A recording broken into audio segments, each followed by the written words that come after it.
Sem dúvida, muitos dos nossos procedimentos reconstrutivos periodontais e periimplantares demandam de um bom enxerto de tecidos moles. E devemos planejar as nossas remoções a partir da seleção da área doadora e da escolha da técnica cirúrgica. São dois pontos fundamentais que dependem de nossas percepções diante das opções disponíveis. Quando pensamos em relação à escolha da melhor área doadora, devemos entender que as duas mais abordadas são as regiões da mucosa palatina e da tuberosidade da maxila. E claro que quando avaliamos essa tabela que pontua alguns parâmetros, não existe uma área soberana em relação a outra sobre todos os aspectos. Existem prós e contras que devem ser contabilizados para a nossa escolha apropriada. Quando avaliamos o primeiro parâmetro, que é a disponibilidade tecidual, devemos entender que a região palatina leva vantagem, porque quase sempre, salvo raríssimas exceções, temos tecido disponível nessa região. Já em relação à região da tuberosidade, quando o paciente tem os terceiros molares presentes ou uma abertura de boca limitada, nem sempre podemos abordar essa região, o que acaba restringindo a sua utilização. A região palatina também leva vantagem em relação à extensão do enxerto que pode ser removido, pensando na sua dimensão mesiodistal e também na sua altura. Em contrapartida, perde no quesito espessura, visto que na região da tuberosidade normalmente podemos remover um enxerto mais volumoso, que inclusive às vezes pode ser dividido para aumento da sua extensão. Uma outra vantagem da região da tuberosidade está relacionada à qualidade tecidual. É um tecido mais denso, com maior consistência de fibras colágenas, apresentando menos componente gorduroso e glandular, o que implica numa menor contração tecidual. O quesito acesso e visualização é bastante relativo, mas mediante a interpretação da literatura, podemos entender que a região palatina leva uma ligeira vantagem. Já o que é inquestionável, que em relação ao conforto pós-operatório, manejarmos a região da tuberosidade realmente traz benefícios aos nossos pacientes. Portanto, podemos concluir que para cada situação vamos eleger individualmente a melhor opção, entendendo que o domínio de uma única técnica nem sempre solucionará todos os nossos problemas clínicos. Pensando em relação à escolha da área palatina, que é o objetivo dessa nossa aula, devemos compreender algumas relações anatômicas. A primeira delas está relacionada ao próprio formato da abóbada palatina. Existe um trabalho clássico de Reiser, publicado em 96, que estabeleceu 3 padrões anatômicos básicos, o que o autor chamou de abóbada alta, média ou rasa, considerando a distância da junção semente-esmalte palatina próxima à área do segundo molar superior até a região de emergência do feixe vasculonervoso. E raciocinando em relação ao formato médio, que é o mais prevalente, devemos reter essa informação numérica de 12 milímetros, que nos reporta justamente a essa distância da junção semente-esmalte até a emergência do feixe vasculonervoso. Claro que estamos falando em relações médias, admitindo que existe uma variabilidade entre os indivíduos. A segunda consideração parte do entendimento da emergência e do trajeto desse importante acidente vascular. Devemos entender que nessa região da sua emergência é uma artéria calibrosa. No entanto, a partir do momento que ela percorre a região palatina em direção a área anterior, ela vai tornando-se mais superficial, tende a aproximar-se da margem com inúmeras ramificações, mas diminuindo consideravelmente o seu calibre.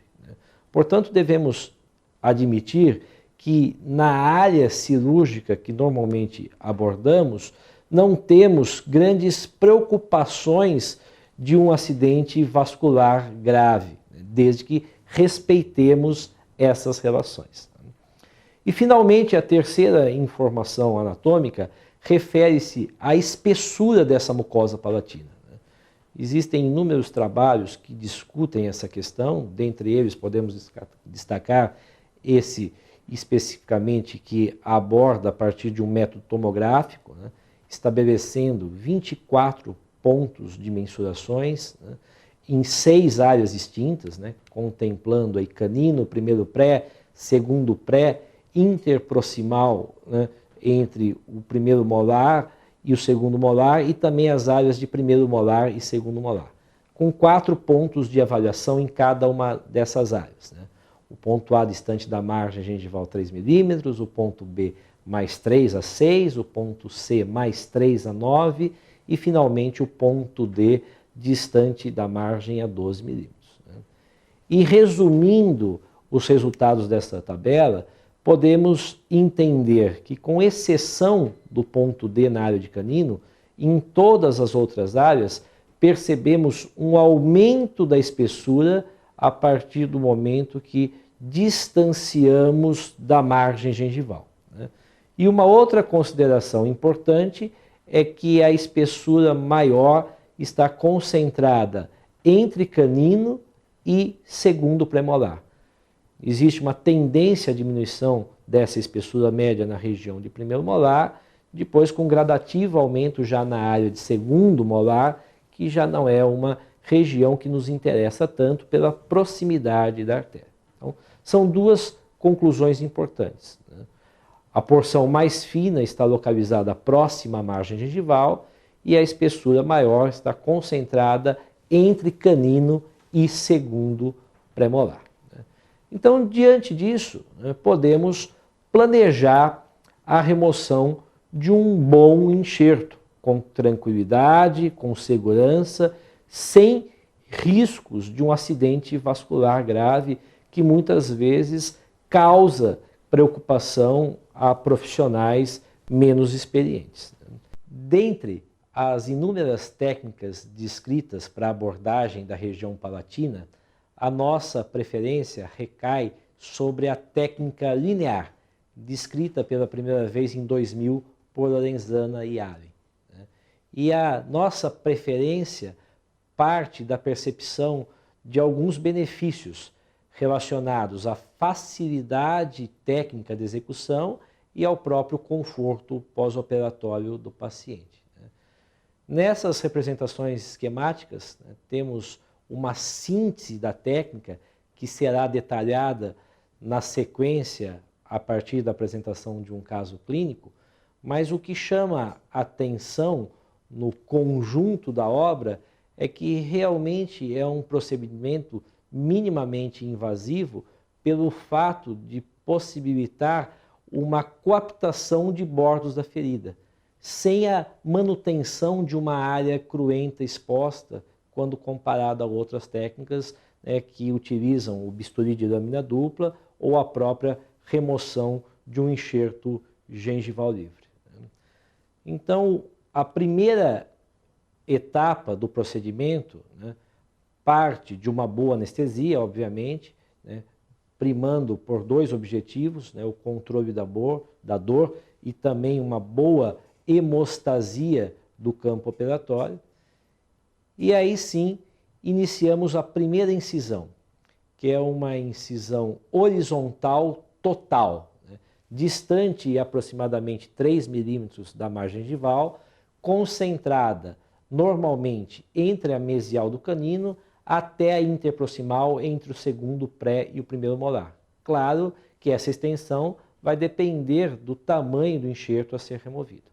E essa primeira incisão é uma incisão total, até a crista óssea.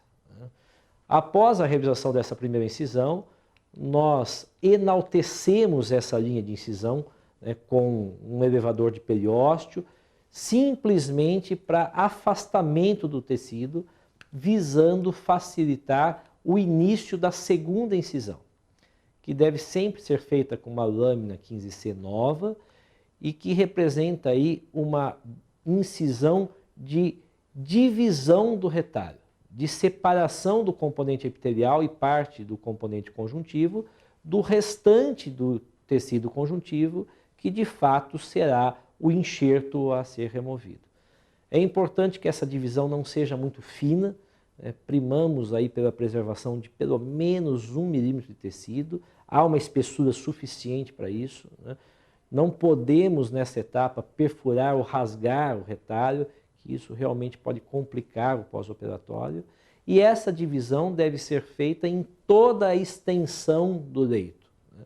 Para que haja um relaxamento pleno, né? Como nós podemos observar, né? Para um bom acesso visual à área em que o enxerto de conjuntivo será removido. A penetração da lâmina deve ser de algo em torno de 10 a 12 milímetros, né? Sempre conferindo com uma sonda periodontal, mas essa profundidade é representativa da própria parte ativa de uma boa lâmina 15C. Após, né, o rebatimento do retalho, né, aí devemos complementar com as incisões verticais, tanto na mesial quanto na distal, também são incisões totais, né, até o osso, e finalmente uma última incisão transversa, lá na porção mais apical, unindo as duas incisões verticais, né. A partir desse momento, o enxerto deve ser pinçado, né. Normalmente existem alguns pontos de retenção que devem ser liberados com a própria lâmina, né, até que haja a passividade necessária para a liberação do tecido e, consequentemente, a remoção do enxerto, né. Devemos evitar, né, movimentos de muita tensão com a pinça, sem que tenhamos, né, uma percepção de uma completa liberação, sob o risco de rasgarmos, né, o tecido, deixando parte do enxerto lá no leito doador, né. Após essa etapa, né, devemos depositar o enxerto numa cubeta com solução fisiológica, né, e antes de pensarmos no seu preparo, devemos estabilizar a ferida na área doadora, né. E no nosso protocolo, sempre associamos o preenchimento dessa área em que o enxerto foi removido com uma matriz colágena de rápida degradação, que serve aí como mantenedor de espaço, tem uma ação hemostática complementar importante e o mais importante, caso haja necessidade de uma nova abordagem dessa região depois de alguns meses, teremos uma qualidade tecidual melhor e também uma maior espessura de tecido à nossa disposição. Então, sempre recomendamos esse preenchimento com uma matriz colágena de rápida degradação. E finalizamos, né, o procedimento com a estabilização com suturas, né. Diante de algumas técnicas também descritas, nós gostamos muito de trabalharmos com suturas cruzadas, né, que carinhosamente chamamos aí da técnica do X quadrado, né, que prevê uma completa imobilização e adaptação dos bordos, né.